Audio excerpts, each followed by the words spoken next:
Hey, Bobby Manning here. Welcome to the Garden Report, possibly the final Garden Report from Cleveland. Oh, there goes the jinx. With the Celtics up 3-1 in this series now. Donovan Mitchell down for this game. Still ends up being a competitive one, a tight one, a crunch time game. The first for the Celtics, as Sean Grandy noted on the broadcast, since April 5th. Pretty long time since they've played in a game this close, this late. They had to overcome some offensive lapses. They shot 35% in the fourth. Tough games for Derek White. Another one for Al Horford. He goes 0 for 10 from 3 over the last 2 games. The bench sprinkled in some scoring here or there in this game, but this one fell on Jayson Tatum with 33, Jaylen Brown with 27, and they led the Celtics late in this one. A big 3 by Brown put the Cavs away for good, along with some defensive posture. An excellent Jrue Holiday game as well. He ended up being that third piece. No Dalzell, Josue, Pavon here. I guess the question now is the Celtics are on the verge of advancing to the East Finals. Kristaps Porzingis still out. Some of the role guys cooling down here. Holiday doing what he can. But this is about Brown, Tatum, who had their issues going against that Heat defense at different points. Cavs defense, Tatum especially, being able to lead them, carry them now. Big nights for Tatum here in Cleveland. Absolutely, and I love to see it, especially with Jaylen in the mix as well. An efficient Jaylen continues to do this throughout this entire series, or at least especially throughout the last few games. And it's huge. I mean, I feel like the Cleveland Cavaliers have a really hard time staying with him. And then here goes Jaylen after the game, staying what I've been thinking for the last 3 games. No one can guard this guy on the Cleveland Cavaliers, all right? Especially in transition. When the Celtics are playing, when they have the defensive identity, back into the fold, I just think it all comes together nicely for Jaylen. But at the same time, even in the half-court set, I still think the Cavaliers would have trouble staying in front of him. But, Tatum obviously had a great performance as well. 16 points in the first quarter, just established that it was going to be one of those nights.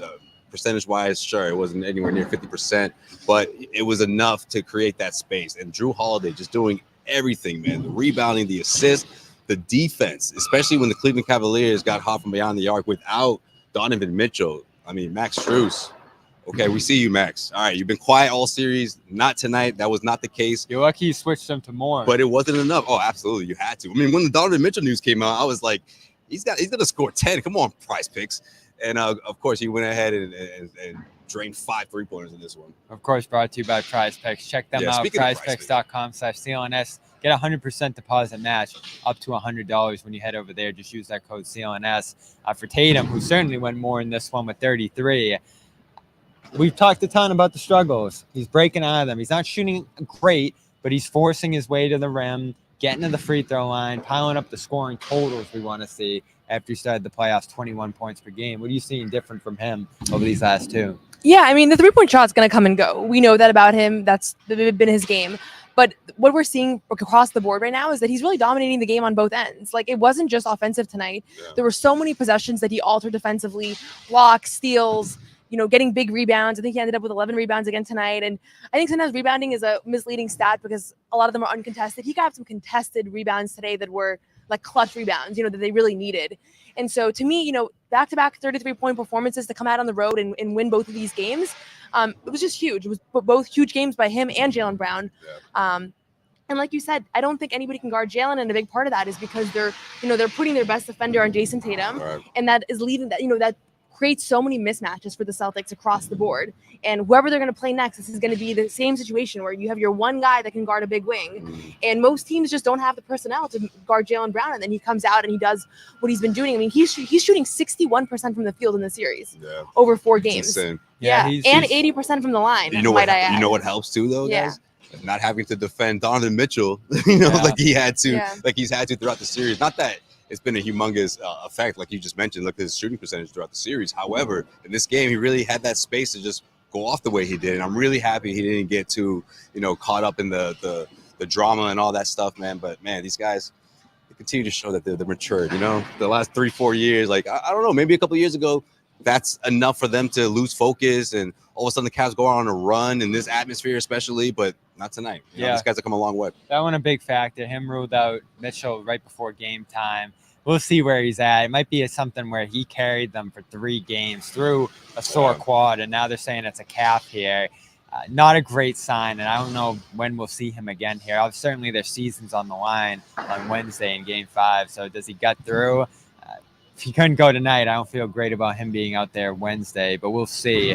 He's absent for this one. The Cavs try to go to the paint. I thought it was interesting after the game, Drew Holiday was talking about how they actually want the Cavs to go to the paint, take shots there. They'd rather have that than the threes, because you said it was Strus and some of the other guys getting going from 3.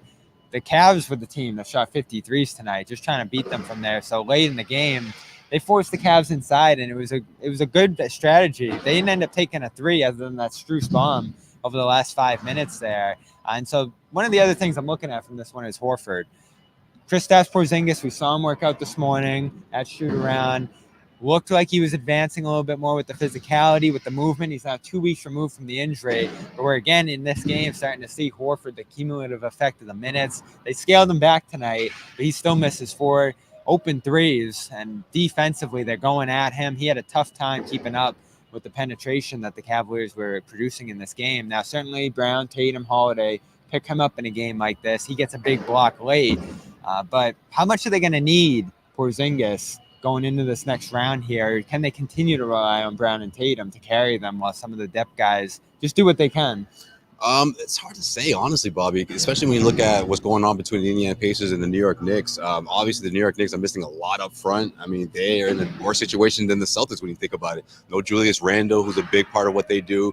No Mitchell Robinson, who I think would really impact a series like this. If the Celtics were in a hypothetical series, if they had to start off without Kristaps, that's an advantage for the Knicks. But without those 2 guys, I mean, it's not ideal, but it doesn't scare me as much when you see he's getting closer. You know, we're not quite sure how long that series is going to go. But overall, I mean, I do like where the Celtics are right now. And whether it means, Kristaps starts the series or not, at some point in that series, whether it's game 2, game 3, if that's the comeback game for Porzingis, like, okay, sure. But it's right now, Bob, it's hard to say. I mean, between the Knicks and the Pacers. It's a good point. Yeah, because that series could start on Sunday if the Knicks and Pacers wrap it up early, as well as the Celtics, of course.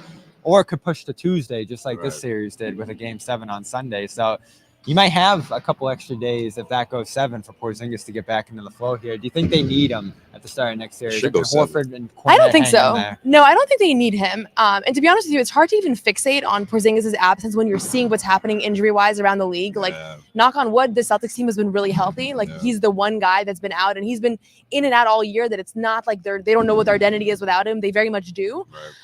Yes, Al Horford, I think, has looked a little bit slower than he did during the regular season. They're going at him. I don't know off the top of my head, but I know that his stats are so much better when he has 2 days of rest versus 1. Oh, absolutely.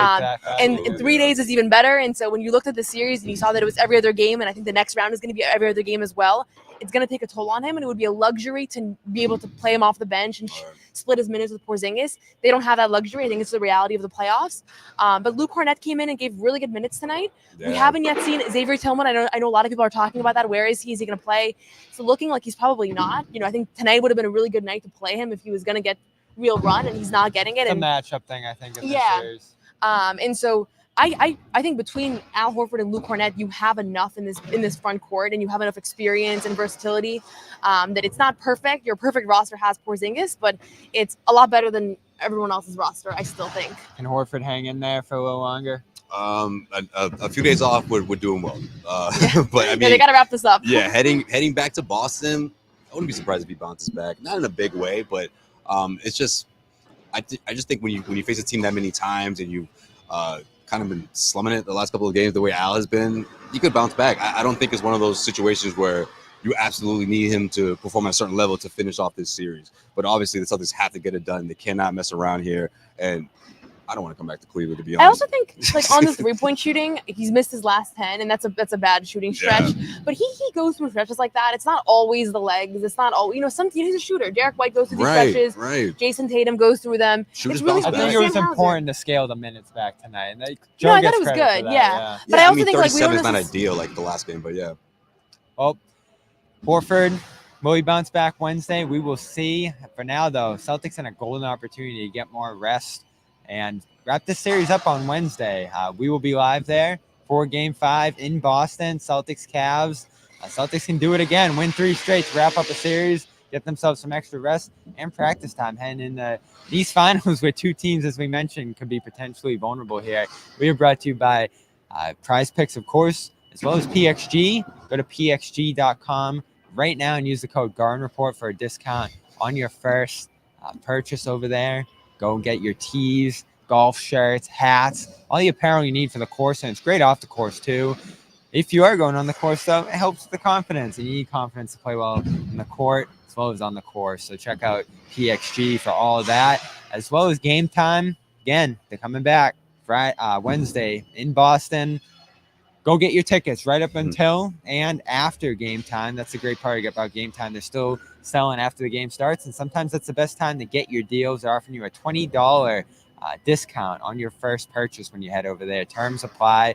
Download the Game Time app, check those out, and get that discount on your first purchase with our code CLNS. Again, that's CLNS on the Game Time app. He's Josue Pavon. She's Noah Dalzell. This has been the Garden Report one last time in Cleveland. It's been fun, guys. Thanks for hopping on and talking some Celtics here. We'll see you soon.